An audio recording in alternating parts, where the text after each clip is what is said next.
Yo les voy a hablar sobre el control de convencionalidad en Panamá y la manera en que lo vamos a desarrollar es a través de una conversación descriptiva. Yo no voy a hacer una defensa ni una crítica del control de convencionalidad. Yo voy a explicar qué es el control de convencionalidad, cómo surge, quiénes lo deben ejercer, cómo se realiza en Panamá. Para ello tendríamos que tener en cuenta cuál es la jerarquía de los tratados en el sistema de fuente panameño, el sistema de control concentrado de constitucionalidad juega un rol importante en la manera como en Panamá se ejercita el control de convencionalidad. Y también vamos a dar las razones de por qué los funcionarios que deben realizarlo están obligados a efectuar este control. Lo primero que deberíamos señalar entonces es qué es el control de convencionalidad. Y para eso me voy a apoyar en la opinión de un tratadista amigo que se llama Víctor Bazán, conforme al cual el control de convencionalidad consiste en juzgar en casos concretos si un acto o una normativa de derecho interno resultan o no compatibles con la Convención Americana de Derechos Humanos, disponiendo, en caso de que no lo sean, la reforma o la abrogación de dichas prácticas o normas, según corresponda, en orden a la protección de los derechos humanos y la preservación de la vigencia suprema de tal convención y de otros instrumentos internacionales fundamentales en este campo.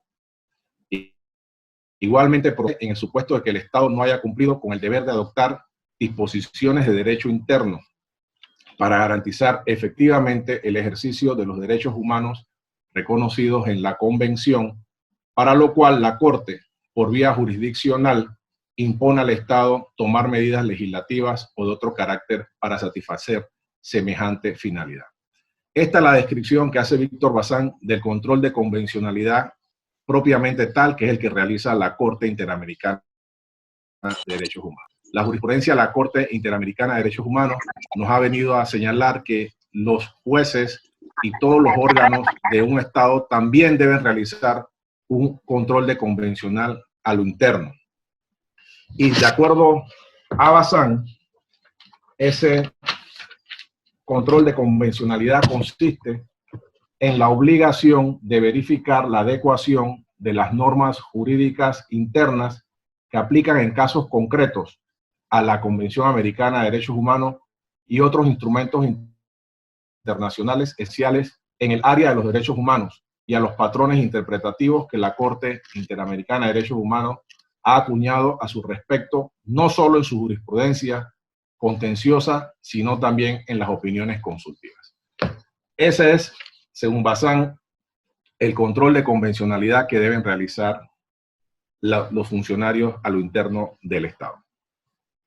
Pero entonces, ¿cómo surgió este control de convencionalidad internacional que después que le fue atribuido también a nivel interno a ciertas autoridades? En el caso de Almonacid, Arellano y otros versus Chile, de 26 de septiembre del 2006, la Corte Interamericana manifestó en el párrafo 124 lo siguiente: cuando un Estado ha ratificado un tratado internacional como la Convención Americana, sus jueces, como parte del aparato del Estado, también están sometidos a ella, lo que les obliga a velar porque los efectos de la disposición de la Convención no se vean mermadas por la aplicación de leyes contrarias a su objeto y fin, y que desde un inicio carecen de efectos jurídicos. En otras palabras, el Poder Judicial debe ejercer una especie de control de convencionalidad entre las normas jurídicas internas que aplican en los casos concretos y la Convención Americana sobre Derechos Humanos. En esta tarea, el Poder Judicial debe tener en cuenta no solamente el tratado, sino también la interpretación que del mismo ha hecho la Corte Interamericana, intérprete última de la Convención Americana.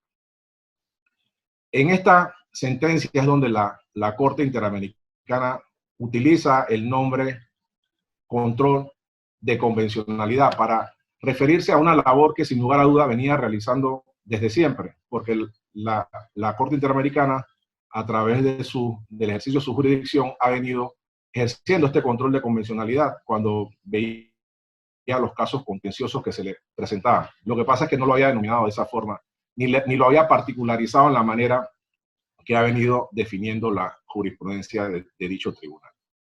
Como podemos ver, cuando se inaugura la doctrina de la control de convencionalidad, se le atribuye a los jueces ese deber. El deber de velar que los efectos de la Convención Americana no se vean mermados por la aplicación de leyes contrarias a su objeto y fin. En esa tarea los jueces debían tener o deben tener en cuenta no solamente el tratado, sino también la interpretación que del mismo ha hecho la Corte Interamericana. Así se inaugura la doctrina del control de convencionalidad. Sin embargo, en el caso Trabajadores Cesados del Congreso versus Perú, en el párrafo 128, la Corte elimina eso de los jueces deben realizar una especie de control de convencionalidad para aseverar que los jueces deben realizar un control de convencionalidad, el cual añade la Corte, debe efectuarse de oficio y ejercerse en el marco de sus respectivas competencias y de las regulaciones procesales correspondientes, con el objetivo de velar porque el efecto útil, ahora ya no solo es el efecto de la convención, sino que el efecto útil de la convención no sea mermado o anulado por la aplicación de leyes contrarias a sus disposiciones, objeto y fin. Y en el caso Cabrera, García y Montiel Flores versus México, de 26 de noviembre del 2010, la Corte señaló que esa obligación la tenían todos los órganos del Estado, incluidos a los jueces. De manera que hemos podido perfilar más o menos en qué consiste el control de convencionalidad que realiza la Corte Interamericana y cuál es el que debería realizar los jueces y todos los órganos de un Estado a lo interno de su jurisdicción. Lo primero que yo quiero señalarles antes de avanzar, porque sé que hay una línea académica e incluso jurisprudencial en algunos lugares que han establecido que el control de convencionalidad es un control de convencionalidad difuso, en el sentido de que todos los jueces de la República están en la obligación de realizarlo. Y eso es verdad y no es verdad. Y es parte de lo que voy a explicar. En las reuniones que hemos tenido con los jueces de la Corte Interamericana, al menos cuando yo era magistrado, nos reuníamos una vez al año por razón y por facilidad de la Fundación Konrad Adenauer. Allí siempre quedó claro que, porque se los acabo de leer, que los jueces de los respectivos países deben realizar el control de convencionalidad de acuerdo a las competencias procesales que tienen. Están claros los jueces de la Corte Interamericana que ellos no pueden imponer un modo de ejercer el control de convencionalidad. Lo que sí es que los jueces deben buscar la manera, cuando ejercen su jurisdicción y ejercen las competencias que la ley interna le asigna, de realizar este tipo de control. Pero ese control no se puede realizar en desconocimiento de las normas procesales que regulan las competencias de los jueces. Entonces, eso es lo primero que yo quiero dejar claramente establecido. Ya hemos visto entonces qué es el control de convencionalidad internacional, qué es el control de convencionalidad a lo interno, cómo surgió el control de convencionalidad, quiénes lo deben ejercer, los jueces y en realidad todos los funcionarios del Estado. Ahora vamos a ver cómo se ejerce ese control de convencionalidad en Panamá. Y para ello lo primero que debemos tener presente es cuál es la jerarquía de los tratados de acuerdo a nuestro sistema de fuentes. El control de convencionalidad surge en el derecho internacional. Y es cierto que la Convención de Viena sobre los tratados establece que ningún Estado puede anteponer su derecho interno al derecho internacional. Pero también es cierto que los jueces, como reconoce la misma Corte en el fallo que acabamos de leer, en los fallos que acabamos de leer, también están vinculados por su derecho interno. Y el derecho interno es el que establece el sistema de fuentes en un Estado. Y por eso es necesario verificar cuál es la jerarquía que tienen los tratados en el sistema de fuentes panameño. Y quizás un poquito de historia nos pueda ayudar a comprender el asunto. Jurídicamente, los tratados, de acuerdo al sistema de fuentes de nosotros, el sistema de fuentes además constitucional, tienen la ubicación o el rango de una ley, lo que jerárquicamente, si seguimos a Kelsen y su pirámide, estarían ubicados jerárquicamente por debajo de la Constitución. A pesar de que ello es así en nuestra normativa constitucional, la Corte Suprema de Justicia, que durante mucho tiempo entendió y todavía sigue entendiendo que así es respecto de los tratados que no son de derechos humanos, entendió durante mucho tiempo que los tratados tenían rango de ley. A pesar de esa comprensión, la Corte Suprema de Justicia, a propósito del que inauguró allá al inicio de los años 90, en su jurisprudencia comenzó a reconocerle rango constitucional a algunos artículos de algunos tratados de derechos humanos. Por lo cual, a pesar de que el sistema de fuentes de nosotros establece que los tratados tienen rango de ley, la Corte, al integrar algunos artículos de algunos tratados de derechos humanos como parte del bloque de constitucionalidad para utilizarlo como parámetro de constitucionalidad cuando ejercía su función constitucional de determinar la constitucionalidad o no de las leyes y demás actos que pueden ser impugnados ante ella, la Corte, repito, le dio a alguno de estos artículos rango constitucional. Y eso fue así hasta el 21 de agosto del 2008. En ese momento, ese día, el Pleno de la Corte Suprema de Justicia, con ponencia de quien les habla, dictó una sentencia que hace un antes y un después en lo concerniente al bloque de constitucionalidad y a la manera como este queda integrado. A propósito de la conversación que estamos teniendo, lo que interesa señalar y rescatar en este momento es que en esa sentencia la Corte señaló que todos los tratados de derechos humanos tienen rango constitucional. Y también señaló que formaban parte del bloque no solamente esos tratados de derechos humanos, sino cualquier otro tratado, aunque no fuese de derechos humanos, cuyas normativas tutelaran derechos humanos. No es que el tratado ese sería parte del bloque, sino que las normas de aquel tratado que no es de derechos humanos, que regulan temas relacionados con los derechos humanos, pueden ser utilizados en el bloque de constitucionalidad. Entonces, se superó el hecho de que algunas normas de algunos tratados de derechos humanos formasen parte del bloque para señalar que todos los tratados de derechos humanos forman parte del bloque y por ende tienen rango constitucional. La argumentación de cómo se llegó a eso no viene al caso en este momento y se puede consultar el fallo del 21 de agosto del 2008. Creo que una de las partes era una persona de apellido Cárcamo. Pues bien, esa decisión del Pleno de la Corte, ejerciendo la facultad de órgano que tiene la capacidad de interpretar la Constitución, viene a significar de alguna forma una modificación o una precisión del sistema de fuentes internas, del sistema de fuentes interno en nuestro país. Y podemos aseverar, de acuerdo a una jurisprudencia que inició el 21 de agosto del 2008 y que ha sido reiterada, al menos hasta donde yo tengo conocimiento, en este año ha sido reiterado ese criterio, los tratados de derechos humanos tienen rango constitucional. Entonces, están ubicados en el mismo nivel jerárquico que la Constitución.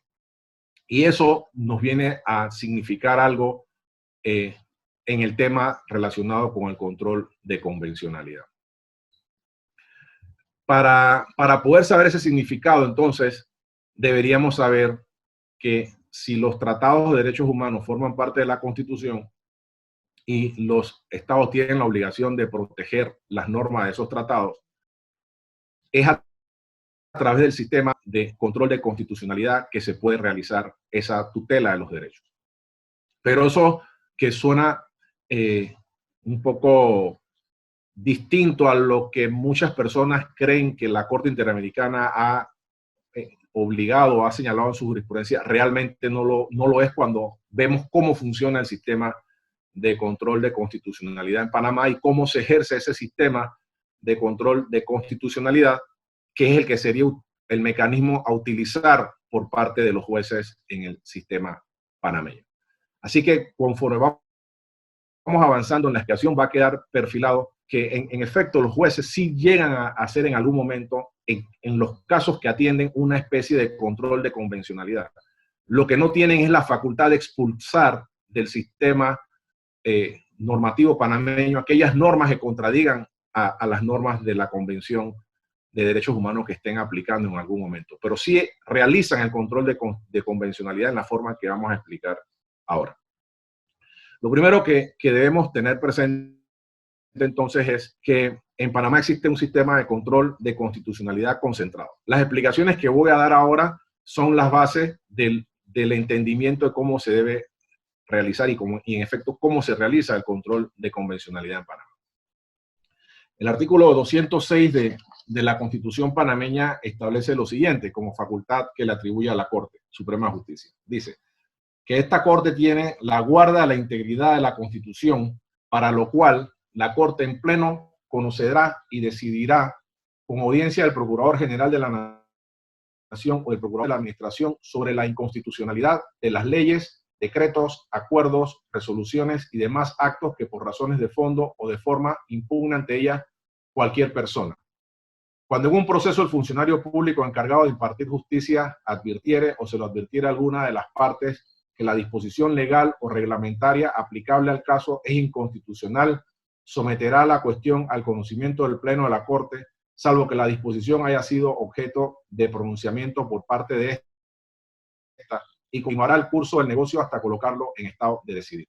Las partes solo podrán formular tales advertencias, una sola vez por instancia. De acuerdo a esta norma, el control de constitucionalidad se ejerce de dos formas. A través de una demanda autónoma de inconstitucionalidad que puede presentar cualquier persona ante la Corte Suprema de Justicia, porque es una acción popular, la acción de inconstitucionalidad. La otra forma que se puede realizar es a través del mecanismo de advertencia de inconstitucionalidad que realiza alguna de las partes al juez que está conociendo un caso, al que le señala: oiga, juez, esa disposición que usted va a aplicar para decidir esta causa es inconstitucional. Por favor, eleve la respectiva consulta ante la Corte Suprema de Justicia para que ésta decida, antes de que usted vaya a aplicar una norma inconstitucional, si esta norma es contraria o no a la Constitución. Y el otro mecanismo es cuando el mismo juez, de oficio, antes de aplicar la norma que tiene que utilizar para resolver la situación de que se trate, considera que dicha normativa es contraria a la Constitución y entonces eleva de oficio, repito, la consulta ante la Corte Suprema de Justicia. Y además existe un mecanismo de control de constitucionalidad previo, que es el que tiene lugar cuando el Ejecutivo presenta una demanda de inexequibilidad contra los proyectos de leyes que estime contrarias a la Constitución. En cada uno de estos escenarios es posible realizar un control de convencionalidad, como veremos más adelante. Adicionalmente, el sistema de control de constitucionalidad panameño tiene una virtud o desvirtud, dependiendo de cómo se vea el asunto. Es que no solo se plantea la inconstitucionalidad de leyes, sino que se plantean también las posibles inconstitucionalidades de decretos, acuerdos, resoluciones y demás actos que por razones de fondo o de forma impugne ante ella cualquier persona. De manera que a través del control de constitucionalidad panameño se puede demandar casi que cualquier acto o negocio jurídico proferido por algún servidor público dentro del ejercicio de sus respectivas competencias ante el Pleno de la Corte Suprema de Justicia. Y por vía de la vía incidental de la advertencia y consulta de inconstitucionalidad, también se realiza un control de constitucionalidad respecto a las disposiciones legales o reglamentarias que los jueces deben aplicar. Pero aquí quiero también hacer una explicación. El segundo párrafo dice: cuando en un proceso el funcionario público encargado de impartir justicia. Y la Corte ha dicho que los jueces no son los únicos que imparten justicia, sino que también existe una justicia administrativa. De manera que aquella persona que en la administración tenga la capacidad de ejercer funciones parecidas a aquellas que impliquen impartir justicia, también tienen la obligación de elevar las consultas que de oficio considere deben realizar o las advertencias de inconstitucionalidades que las partes le planteen. Y sin lugar a dudas, los funcionarios administrativos y también la Asamblea, antes de expedir los respectivos actos, los administrativos, decretos, reglamentos, etcétera, y la Asamblea, leyes y reglamentos legislativos, etcétera, están en la obligación también de respetar a la Constitución. Por eso es que es importante en la explicación que estamos realizando saber cuál es la ubicación que tienen los tratados de derechos humanos. Tienen rango constitucional, por lo cual esos tratados deben ser tenidos en consideración al momento de realizar todas estas actividades. Y el nombre que se utilice no es lo importante, sino es la actividad. Cuando se utiliza un tratado de derechos humanos para determinar si la norma es contraria o no a la Constitución, porque el tratado forma parte de la Constitución, y a eso se le denomina control de constitucionalidad, pues si estamos utilizando las normas del tratado, realmente estamos ejerciendo un control de convencionalidad.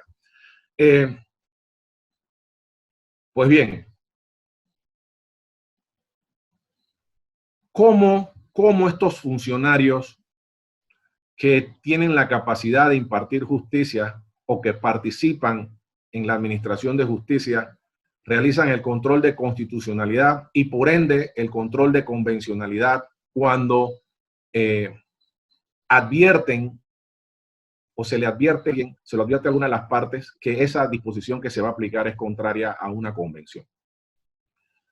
Lo primero que el funcionario debe realizar es lo que la Corte ha venido denominando una interpretación conforme. Por allá en el año 2011, a propósito de un habeas corpus y de una demanda de inconstitucionalidad que se presentó contra un artículo de la ley de la policía o de una norma que regulaba los aspectos de la policía que establecían que los policías tenían una especie de privilegio de no ser suspendidos en el ejercicio de su profesión cuando estaban siendo acusados de un homicidio o de cualquier supuesto delito, y a ellos no se les aplicaban detención preventiva, tenían la obligación de mantenerlos encuartelados, etcétera, etcétera, etcétera.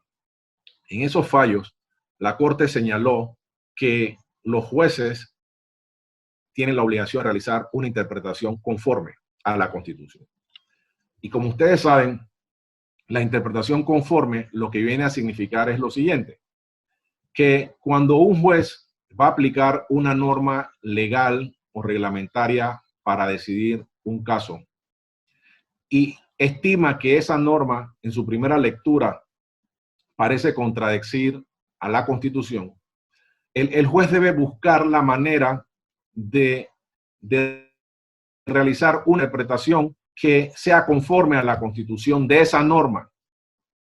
Si el juez encuentra una forma de interpretar esa disposición legal o reglamentaria que en principio le parece inconstitucional, si encuentra una forma de adecuarla a la Constitución, entonces ese juez no está en la obligación de realizar una consulta de inconstitucionalidad y aplica la ley o el reglamento de acuerdo a la interpretación que encontró que se adecua a la Constitución. Pero téngase presente que esa interpretación que él encontró que se adecua a la Constitución debe efectivamente surgir de la lectura y de la interpretación de la norma. No es que el juez caprichosamente va ahora a decir, esta norma yo creo que sí es constitucional, ¿por qué? Bueno, porque me da la gana. No. Tiene la obligación de determinar a través de una respectiva argumentación si esa disposición que va a aplicar, que en principio pareciera ser contraria a alguna norma constitucional, puede ubicar con una interpretación y un significado que se adecue a la Constitución. Esto lo hace a propósito de evitar tener que presentar una consulta de inconstitucionalidad ante la Corte Suprema de Justicia. Y la Corte ha dicho que esa es lo que los jueces deberían realizar antes de remitir la consulta cuando entiendan que hay una norma que en principio les parecía que era inconstitucional. Si el juez no encuentra una interpretación de ese precepto o reglamentario que se adecue a la Constitución, entonces y solo entonces está en la obligación de plantear la consulta de inconstitucionalidad, porque en nuestro sistema de control de constitucionalidad los jueces no tienen la capacidad de desaplicar una norma legal o reglamentaria que estimen contraria a la Constitución, porque esa es una facultad exclusiva, como acabamos de ver, que establece el artículo 206 de la Constitución Nacional, atribuida a la Corte Suprema de Justicia. De esa misma forma, cuando un juez va a aplicar una ley o una disposición reglamentaria que considere que viola o es contraria a un artículo de alguna convención, debe verificar si efectivamente esa disposición no tiene alguna interpretación que se pueda adecuar a la Constitución y, por supuesto, en sede de control de convencionalidad, al tratado, a la interpretación que de ese tratado ha realizado la Corte Panameña y la Corte Interamericana de Derechos Humanos. Porque parte de la doctrina del control de convencionalidad es que entre la Corte Interamericana y los tribunales de los países, particularmente los constitucionales y sus salas constitucionales o la Corte Suprema de Justicia, existe diálogo. Un diálogo que permite que los países a nivel interno realicen interpretaciones que son mucho más favorables de aquellas que ha realizado la misma Corte Interamericana respecto a la Convención Americana, por ejemplo. Entonces, por eso se debe tener presente por parte de los jueces también la jurisprudencia de la Corte Suprema de Justicia y no solamente la jurisprudencia de la Corte Interamericana, porque en la medida que la Corte Suprema de Justicia tenga una jurisprudencia que se pueda considerar que tutela en mejor forma el derecho que se trate, se ha de aplicar es esta jurisprudencia y no la de la Corte Interamericana. Y desde luego debe tener en cuenta el juez la jurisprudencia que ha dictado respecto a la interpretación del artículo de la Convención de que se trate, que está utilizando para hacer la interpretación conforme de la disposición legal o reglamentaria, el criterio que ha realizado la Corte Interamericana. Si ese juez considera que ha encontrado una interpretación que se adecue a estos criterios que estamos mencionando y, por supuesto, que se adecue a la Convención Americana de Derechos Humanos, a pesar de que prima facie, es decir, como una primera lectura, parecía que esa disposición legal o reglamentaria era contraria a esa convención, entonces el juez aplica la norma de acuerdo a esa interpretación que encontró conforme a la convención. Y téngase presente que cuando el juez realiza ese tipo de actividad ha ejercido un control de convencionalidad.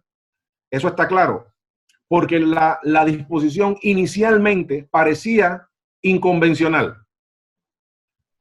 Como el juez no puede desaplicar esa disposición que parecía inconvencional, debió haber planteado una consulta de inconstitucionalidad. Pero de acuerdo a la doctrina de la interpretación conforme, antes de realizar ese planteamiento, el juez debe tratar de encontrar una interpretación, si desde luego, cuando no cabe, no lo puede hacer, de esa disposición legal o reglamentaria que pareciera prima facie contraria a la convención.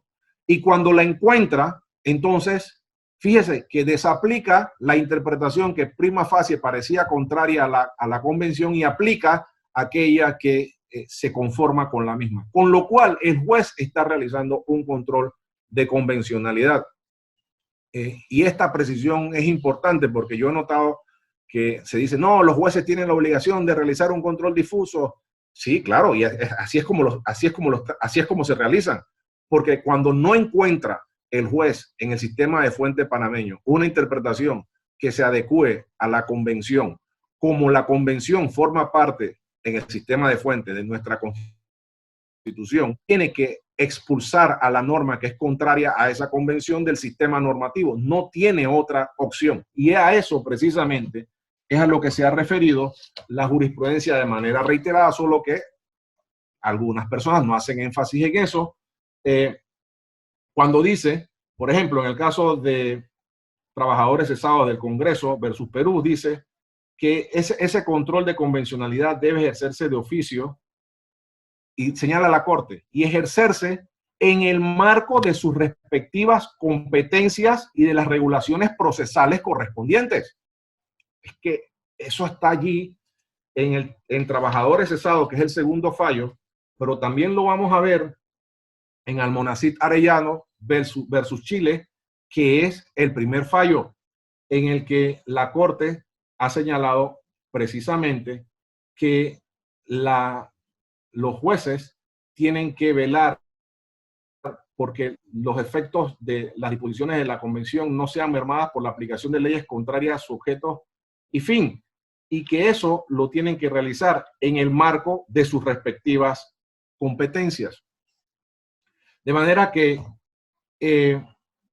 un juez que no tenga la competencia de desaplicar normas inconstitucionales, normas inconvencionales, no lo podría hacer así porque sí, sin violar su sistema de fuentes. Y no lo podría hacer así porque sí, sin violar incluso la misma jurisprudencia que la Corte Interamericana ha señalado que los jueces están en la capacidad de realizar este control en el marco de sus respectivas competencias procesales. Ahora bien, ¿por qué razón? Déjeme ver cuánto me queda de tiempo, por favor, disculpen. ¿Por qué razón los jueces tienen estas obligaciones? Hay dos aspectos que nosotros deberíamos tener en cuenta. Los argumentos de derecho interno y los argumentos de derecho internacional. Vamos a empezar con los argumentos de derecho interno. Los jueces deben realizar un control de convencionalidad, no solo porque la Corte Interamericana lo ha dicho, eso no sería suficiente en un Estado de Derecho. Los jueces también están vinculados a su sistema de fuente interno y a su Constitución. Y esto vale la pena reiterarlo porque de lo que se trata es de encontrar una interpretación que permita que se realice lo que desde afuera se nos dice que debemos realizar. Dichos funcionarios están obligados a realizar un control de convencionalidad porque, uno, la Constitución es la norma suprema del Estado a la cual están sometidos todos los poderes públicos y los particulares. Dos, los jueces y demás funcionarios del Estado han jurado cumplir y hacer cumplir la Constitución. 3. El artículo 17 constitucional dispone que los derechos y garantías establecidos en la Constitución se consideran como mínimos y no excluyentes de otros que incidan en la dignidad de la persona y en los derechos fundamentales, lo que implica que el texto constitucional no consagra un catálogo cerrado de derechos y garantías y que fuera de este existen derechos y garantías que inciden sobre los derechos fundamentales y la dignidad de la persona y en los derechos fundamentales. Que son dignos de ser reconocidos y tutelados con la misma prominencia que los previstos en la Constitución. 4. Los derechos humanos reconocidos en convenios internacionales tienen la virtud de incidir en la dignidad de la persona y en los derechos fundamentales de ésta. 5. La Constitución establece en el artículo 4 que Panamá acata las normas del derecho internacional y los tratados de derechos humanos participan de esa naturaleza. 6.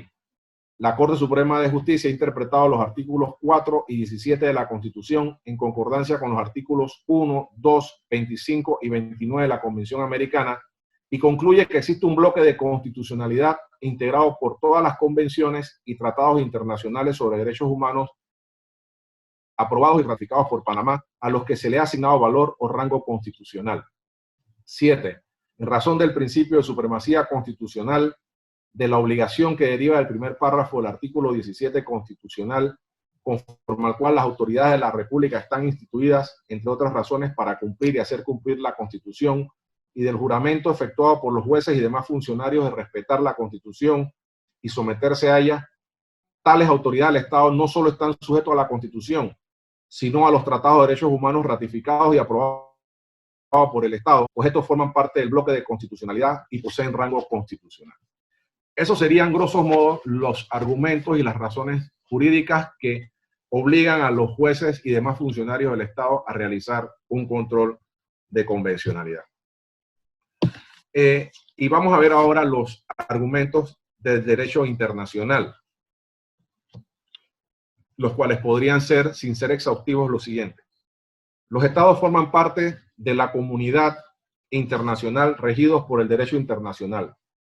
2. Cuando firman una convención se obligan a cumplirla de buena fe, artículo 26 de la Convención de Viena, y no pueden invocar su derecho interno, aún el constitucional, con el propósito de desconocer el derecho internacional, artículo 27 de la Convención de Viena. 3. La falta de cumplimiento de una obligación internacional genera responsabilidad internacional, y esta se puede producir cuando algún funcionario del Estado no cumpla con la obligación convencional, sea por acción, omisión o por cumplimiento imperfecto. 4. El artículo 1.1 de la Convención Americana preceptúa que los Estados firmantes se comprometen a respetar los derechos y libertades reconocidos en ella y a garantizar su libre y pleno ejercicio a toda persona que esté sujeta a su jurisdicción. 5. Por su parte, el artículo 2 de la Convención Americana señala que si el ejercicio de los derechos y libertades mencionados no estuviera ya garantizado por disposiciones legislativas o de otro carácter, los Estados se comprometen a adoptar, con arreglo a sus procedimientos constitucionales y a las disposiciones de esta convención, las medidas legislativas o de otro carácter que fueren necesarias para hacer efectivos tales derechos y libertades, lo que implica que deben realizar las modificaciones en el derecho interno que sean necesarias y dar cualquier obstáculo que impida el libre y pleno ejercicio de los derechos reconocidos en la Convención. 6. El artículo 4 de la Constitución dice que Panamá acata las normas del derecho internacional. 7. Por ende, los jueces, los funcionarios que imparten justicia y los que participan en la administración de justicia, como ocurre con el Ministerio Público, al momento de aplicar una norma a un caso concreto, deben tener presente la Convención Americana y, por derivación lógica de los argumentos antes mencionados, el derecho convencional sobre derechos humanos aprobado y ratificado por Panamá, lo cual puede implicar la necesidad de realizar una interpretación sistemática con el propósito de cumplir con las obligaciones internacionales, tal y como efectuó la Corte Suprema de Justicia en la sentencia de 21 de agosto del 2008. Entonces, estas son las razones por las cuales un juez y los funcionarios del Estado deben realizar un control de convencionalidad. Creo que me he ajustado al tiempo, me queda por lo menos 2 minutos, déjenme ver si puedo concluir con un resumen. Entonces, los jueces y demás funcionarios que participan en la administración de justicia tienen la obligación de realizar un control de convencionalidad utilizando el sistema que hemos explicado de la interpretación conforme.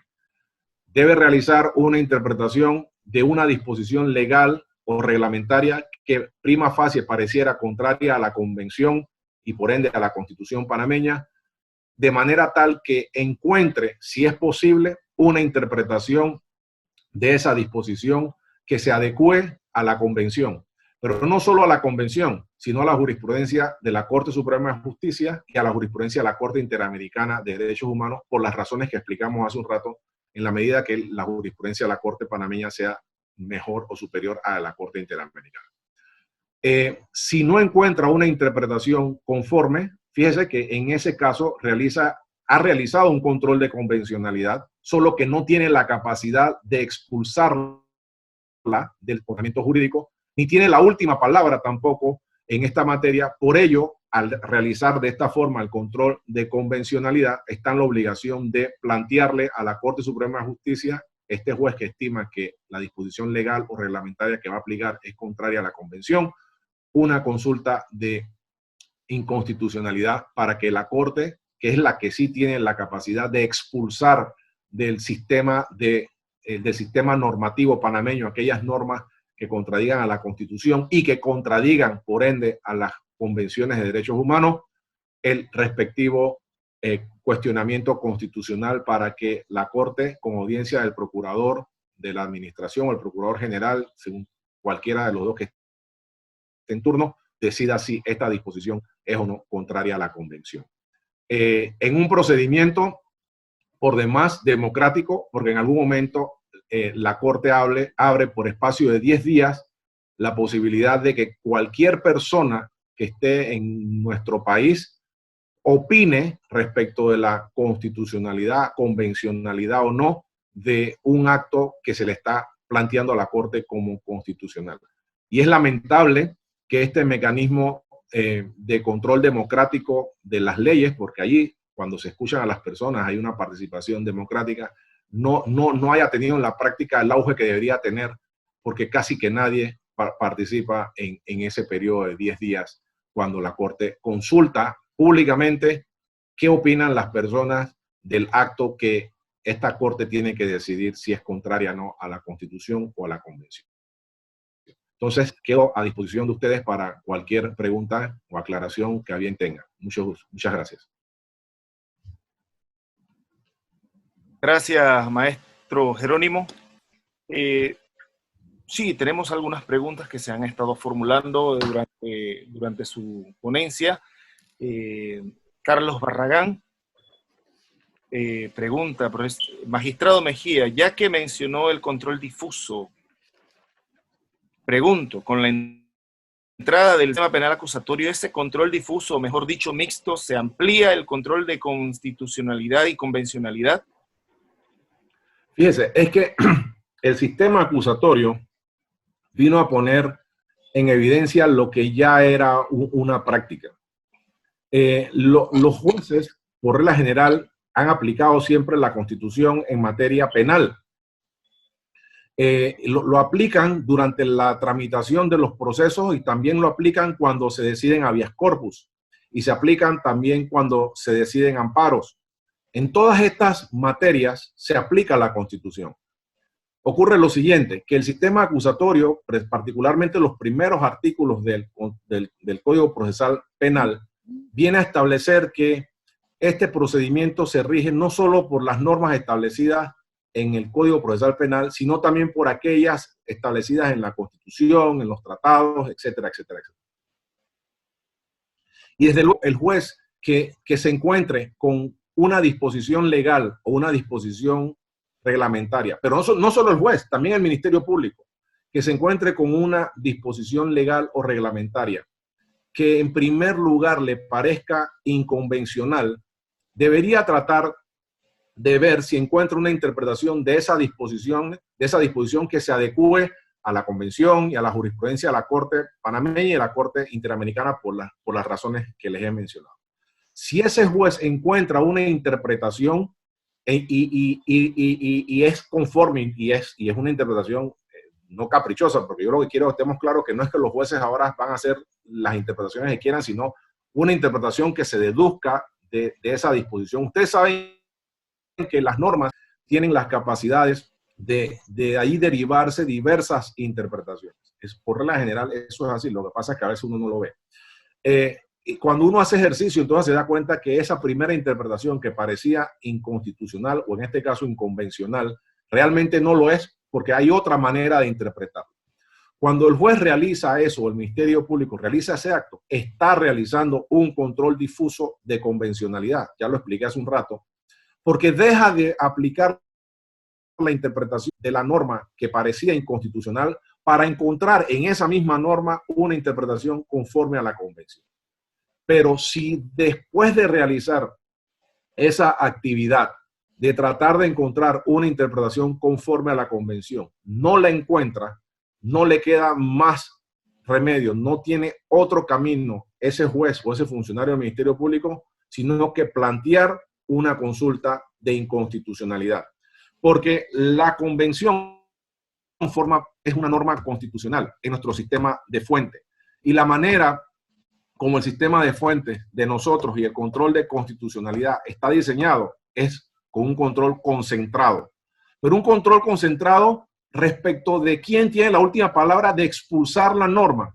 Pero un control difuso, cuando lo entendemos bien, este control concentrado, el aspecto difuso consiste en aquella facultad que tienen los jueces y los funcionarios que imparten justicia o que participan de la administración de justicia, como el Ministerio Público, de tratar de encontrar una interpretación conforme a la Constitución, conforme a la convención de esa norma legal o reglamentaria que en principio parecía inconstitucional. Y téngase presente, cuando el juez hace eso, está ejerciendo una función constitucional, está ejerciendo una función convencional, está realizando un verdadero control difuso de constitucionalidad y de convencionalidad. En ese aspecto, cuando él encuentra que, o mejor dicho, cuando no encuentra una interpretación que se adecue a la Constitución y o a la Convención, entonces y solo entonces plantea, porque él no tiene la capacidad de expulsar esa disposición legal o reglamentaria del ordenamiento jurídico, plantea la respeconsulta.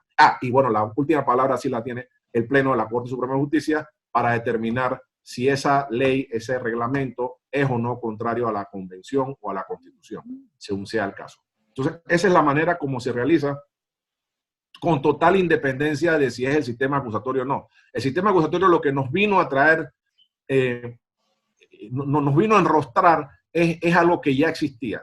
Uno. Y dos, nos vino también a eliminar un problema que hubo con un fallo de la Corte allá en el año 1988. A propósito de la casación civil, con el nuevo Código Judicial, que era nuevo en ese tiempo, ya el viejo Código Judicial en este momento. Con el nuevo Código Judicial se trajo una disposición, o mejor dicho, a una de las normas de la casación civil se le añadió que entre las disposiciones que se podían denunciar como infringidas estaban las normas de la Constitución. La Corte estimó, allá en el año 88, no recuerdo la fecha, pero es del año 88 el fallo, la Corte estimó que esa palabra, la Constitución, en esa norma del Código Judicial, libro segundo, era contraria a la Constitución, porque violaba la capacidad que tenía el Pleno de la Corte Suprema de Justicia para determinar si una sentencia, un acto, un reglamento, una ley, el acto que se trate, era o no contraria a la Constitución. Pero yo creo que esa decisión fue una decisión que partió de un concepto equivocado. A la Corte no se le estaba planteando que determinara la inconstitucionalidad a los efectos de sacar una norma del sistema judicial. A la Corte lo que se le estaba planteando era si la ley, perdón, si la sentencia o el auto de que se trate era o no contrario a la Constitución. Y claro que sí, es una especie de control de constitucionalidad, pero era una especie de control de constitucionalidad que se hubiera podido ejercer en la forma que lo estamos diciendo. La Corte podía tratar de ver si era o no realmente contraria, y si estimaba que lo era, tendría entonces que plantear la respectiva consulta ante el Pleno. Pero bueno, no sé si esto le ha explicado o aclarado su interrogante. Rivas, el señor Rivas nos pregunta también, magistrado, usted que fuese posible tal vez migrar a un sistema, de nuestro sistema concentrado, a migrar a un sistema difuso para un mejor control.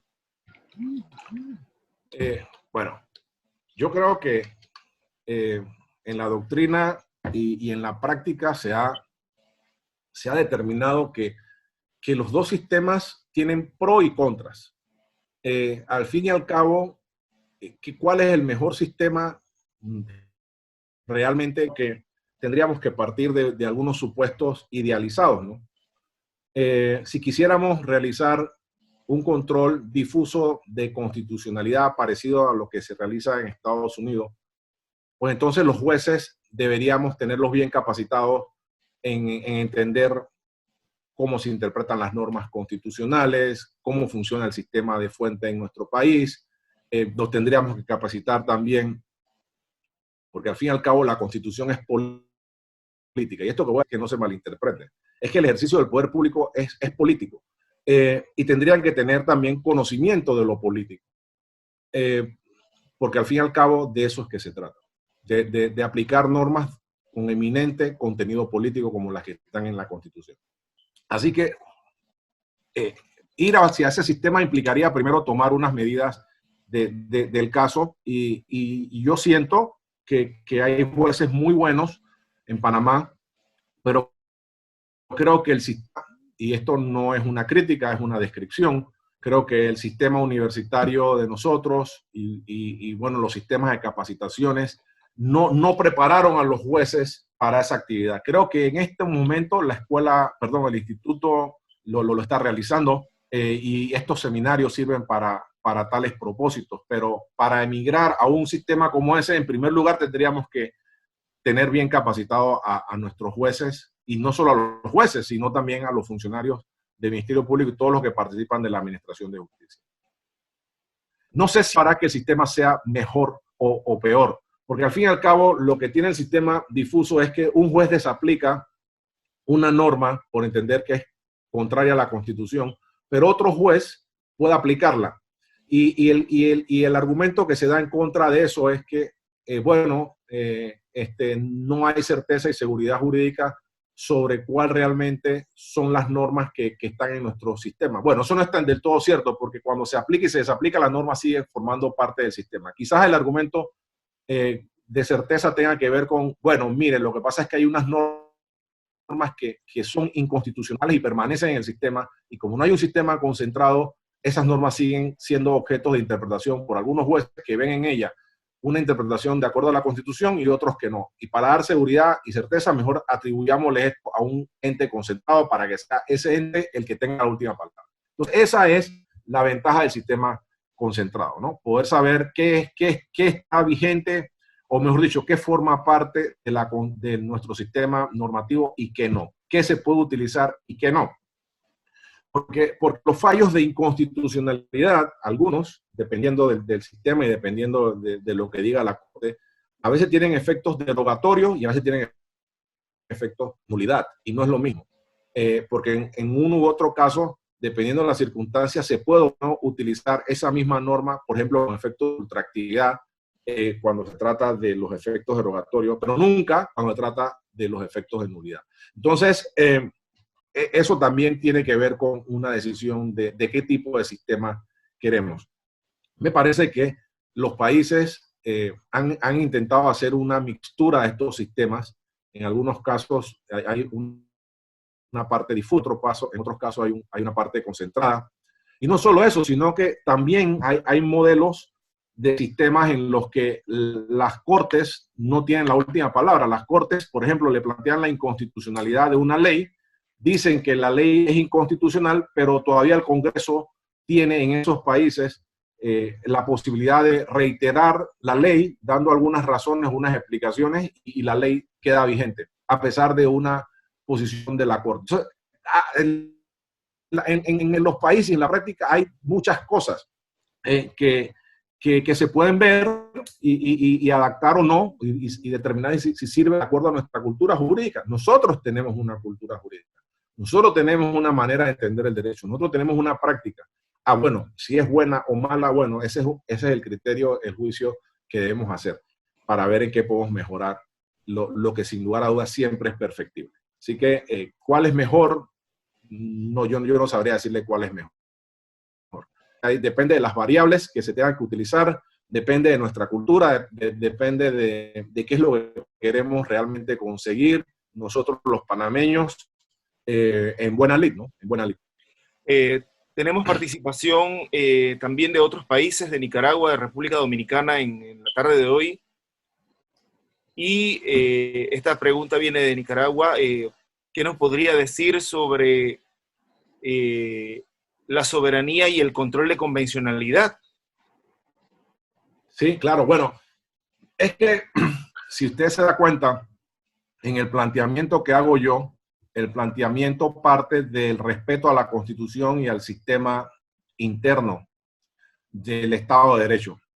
Porque, y si se da cuenta, los argumentos que doy yo para convencer del por qué se debe realizar el control de convencionalidad, primero utilizo los argumentos de derecho internos del derecho panameño. Nuestro sistema de fuente panameño permite que nosotros utilicemos las convenciones de derechos humanos y permite que la equiparemos como normas constitucionales, de manera que hay una obligación de hacerla. si no lo permitiese y si el sistema de fuente establecería que los tratados tienen una jerarquía inferior a la Constitución, definitivamente que el asunto sería un poco más complicado, aun cuando los internacionalistas y los defensores de derechos humanos nos digan, no, es que el derecho internacional prevalece y tenemos que hacerlo porque la defensa de los derechos humanos es importante. Aún así, yo sigo viendo que aunque la soberanía ha retrocedido en gran medida en esta materia, todavía los estados siguen siendo soberanos y todavía es la constitución de cada estado, perdón, la que facilita o no, como una suerte de bisagra, la interacción entre el derecho internacional y el derecho interno. Y esa es precisamente las razones por las cuales yo parto mi argumentación con las razones de derecho interno para que quede claro que es porque nuestra legislación también lo permite. Cualquier otra cosa ya es un asunto de interpretación y de qué prevalece, si el derecho internacional o no, y bueno, esos son debates que hemos tenido a propósito de la Fundación Conrad, en donde los estados siguen tratando a través de algunos jueces de mantener su soberanía, y yo creo que ese debate es importante, y la Corte ha sido, a pesar de que ha sido insistente en decir que su jurisprudencia se debe aplicar, pues también hay algunos estados que la consideran como relevante, no como de obligatorio aplicación, porque bueno, ven su sistema de fuente y ven quizás un peligro de su soberanía y en que desde afuera se dicten disposiciones que quizás están muy bien intencionadas, pero que desconocen realidades al interno de un país. Entonces, este tema es complicado. Es un tema donde hay posiciones y sin lugar a dudas, donde hay posiciones hay debate. Yo planteé lo que en Panamá se puede hacer y se puede hacer por las razones que di. Yo no sé en otros países, aunque algo he estudiado otros países, pero no estoy seguro si el planteamiento es igual o la argumentación necesariamente tenga que ser igual a la nuestra. ¿Qué importancia tiene, maestro, el tema del activismo judicial frente a precisamente este control de convencionalidad? Hay una realidad. Las normas constitucionales y las normas convencionales son ambiguas, indeterminadas, vagas. Vamos a ver un ejemplo. La Constitución panameña dice, en el artículo 17, las autoridades de la República están instituidas para proteger en su vida, honra y bienes a los nacionales donde se encuentren y a los extranjeros que se encuentren bajo su jurisdicción. También tienen la obligación de cumplir y hacer cumplir la Constitución y de defender los derechos y deberes individuales y sociales. Más o menos eso es lo que dice el artículo 17. Eso dice mucho y dice poco. A ver, ¿qué autoridades? Dice, las autoridades de la República. ¿Cuáles? Están instituidas para proteger en su vida, honra y bienes. ¿En qué consiste la protección? ¿Cuándo empieza la vida? ¿Cuándo termina la vida? Porque cuando empieza la vida, empieza la protección. Y cuando termina la vida, podría terminar la protección según las circunstancias. En su vida, bienes, honra de los nacionales, etcétera, etcétera. Entonces, las disposiciones constitucionales tienen esas características. Y sin lugar a dudas, invitan a interpretaciones. A interpretaciones en donde digamos las cosas como son. Ahí va a entrar la ideología del juez. Ahí va a entrar las creencias del juez. Ahí va a entrar la cosmovisión del juez. Lo que nosotros tenemos que garantizar es que los jueces en gran medida se autocontrolen de sus ideologías, de sus cosmovisiones y demás, que es un poco difícil porque es despersonalizarlo, de alguna forma quitarle su identidad, pero que entiendan que su rol es tratar de hacer una interpretación en un estado de derecho con normas que permiten interpretaciones de diversas naturalezas en una sociedad democrática con una diversidad y por ende una gran cantidad de intereses que no necesariamente están en consenso. Y sin lugar a dudas, estas normas invitan a un activismo. Y nosotros podemos ver en los diversos países del mundo que hay tribunales más activos que otros. Hay tribunales en donde el activismo prácticamente no existe. Y esto también tiene que ver con el entendimiento de cómo se ve ese juez en su sistema en su sistema jurídico. Y tiene que ver también con un aspecto de cuánto respetamos o no a la democracia. Yo pienso,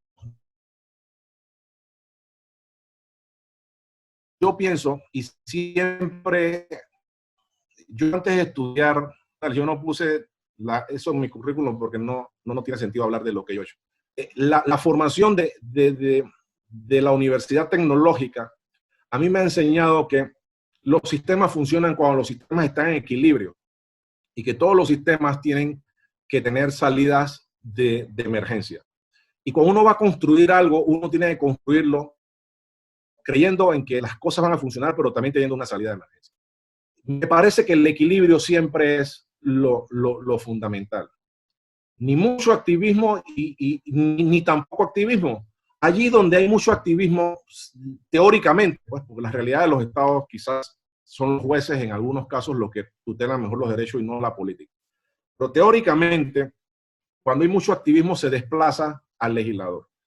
Y el sistema de control constitucional panameño no dice si eso ocurre así o no. Quizás en otros países lo diga, o quizás el activismo se impuso, pero en Panamá yo puedo decir que la jurisprudencia es moderada en cuanto a activismo se refiere, y creo que tiene que ver con algún entendimiento de que también la democracia es importante y que mejor las cosas se debatan y no sean decididas siempre y en todo lugar por un juez. El activismo tiene sus pros y también tiene sus contras. Pro allí en donde la política no ha sabido tutelar los derechos y los contras en donde reemplazamos el debate político, el escenario donde se debe realizar las cosas por una élite que se tiene como la que tiene la última palabra. Y fíjese que se lo dice un ex magistrado de 12 años que a pesar de tener esa posibilidad de ejercer, ejercimos mucha jurisprudencia progresista, sin lugar a dudas, pero también con el entendimiento de que no podíamos desbordar algunos límites, algunas autorrestricciones que uno se debe poner o imponer dependiendo de los momentos, de entender los tiempos es importante. Y hay veces que no solo el deseo de hacer las cosas como uno quisiera que funcionen se debe imponer, sino hay que entender los tiempos. Entonces, si esto lo ha enredado, lo ha complicado más, pero de alguna forma le estoy hablando desde mi corazón. Hemos observado que el debate de que si la convención está o no por encima de la Constitución no termina entre colegas. En base a sus estudios, maestro, ¿hay posibilidad de cerrar este debate? Bueno, claro, es que eso tiene que ver con ideología, con cosmovisión, con deseo de tutelar o no los derechos, pero lo que nosotros tenemos que ver son realidades, y por eso partía mi Constitución. En la Constitución, los tratados de derechos humanos, los tratados en principio tienen rango legal. La Corte, en ejercicio de sus facultades constitucionales, la elevó a rango constitucional. Yo no desconozco que hay personas, no solo en Panamá, sino en el mundo, que piensan que los tratados de derechos humanos están por encima de las constituciones. Y tienen argumentos plausibles, argumentos buenos, pero frente a esos argumentos yo parto de la realidad de mi país y tengo también que ser respetuoso de conciliar esos argumentos con la realidad del derecho interno. Para algo sirve el derecho interno y es para hacer ese tipo de conciliación y servir de bisagra. Afortunadamente, nosotros tuvimos la posibilidad de lograr una comprensión y ese diálogo entre lo internacional y lo interno con el fallo del 21 de agosto del 2008, cuyo ponente es quien les habla. Porque a mí particularmente me interesaba y soy un convencido de que los derechos humanos son muy importantes. Más, los derechos humanos son la razón, en principio, sé que hay otras personas que no estarán de acuerdo, la razón de ser del Estado, pero también ubicándolo en el lugar que le corresponde, ¿no? De acuerdo a nuestro sistema de fuentes internas. Y lo ubicamos en rango constitucional. No desconozco los que piensan que tiene rango supraconstitucional, pero lo cierto es que en Panamá, de acuerdo a una jurisprudencia que tiene más de 10 años, tiene rango constitucional. Y de acuerdo a la jurisprudencia que se generó con el bloque de constitucionalidad a inicio de los años 90, cuando se reconocía que algunos tratados, algunos artículos de algunos tratados de derechos humanos formaban parte de este bloque, también le dieron un rango constitucional. Nunca en Panamá se le ha dado rango supraconstitucional. Por aquí nos están comentando, deben ser personas allegadas tal vez a la jurisdicción de familia. El control de convencionalidad también deben efectuarlo los jueces de familia. Sin lugar a dudas. Todos los jueces y todos los funcionarios del Estado están en la obligación de realizar un control de convencionalidad. Fíjese, por ejemplo, los jueces de familia tienen que tomar decisiones como cualquier juez y ellos tienen que aplicar, bueno, la forma como en Panamá lo estamos realizando y que ya yo lo expliqué. Pero la administración, cuando va a expedir un decreto, cuando va a expedir un reglamento, también ejerce un control de convencionalidad en la emisión. En la emisión tiene que ver si lo que él va a hacer se adecua o no a la convención por vía del control que estamos realizando, que estamos expresando. De manera que todos lo tenemos que hacer. Y aquellos funcionarios de la administración que tienen la capacidad de impartir justicia en la forma que la Corte Suprema de nosotros ha definido que hay una suerte de impartición de justicia en la administración, en la administración, también tienen que realizarlo a través de la respectiva interpretación conforme y posterior planteamiento de la consulta en caso que no encuentre una interpretación que se adecue a la convención. Si todos realmente lo tienen que hacer. Una cuestión más, ¿cuáles serían los retos del control de convencionalidad de cara en nuestro país o tal vez en la región? Bueno, primero yo creo que quitar el mito de que es algo nuevo. Aquí en Panamá siempre se ha hecho ese tipo de control, solo que no se le llamaba control de convencionalidad. Dos, creo que el reto es que a pesar de que siempre se ha hecho, se hacía con poca y se sigue haciendo con poca frecuencia. Creo que ese es el principal desafío, concientizar a los funcionarios de la obligación de tomarse en serio los derechos de la gente. Y hacerlo de manera prudente, hacerlo de manera equilibrada en ese ejercicio. Eso yo creo que son los retos. Capacitar, concientizar de que esto es importante y que hay una obligación constitucional y convencional por la cual debemos realizarla. Creo que y eso va a implicar capacitación. Lo que se viene haciendo, lo que pasa es que es un proceso que toma tiempo. Un proceso que toma tiempo y un proceso también en donde hay obviamente resistencia al cambio, resistencia de órdenes en el constitucional y en el legal, en el sentido de cuál es la naturaleza de la norma constitucional.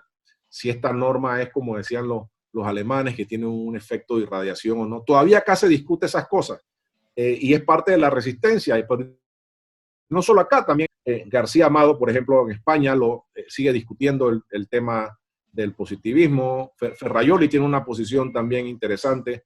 Entonces, son temas que están allí, que van a estar allí, aunque un modelo de interpretación y de argumentación se ha venido poco a poco imponiendo. Así que yo creo que el principal reto es concientizar a las personas de que hay esa obligación. El otro es enseñarles cómo se debe realizar esto, y eso es un proceso que ya inició, pero que tomará algún tiempo todavía.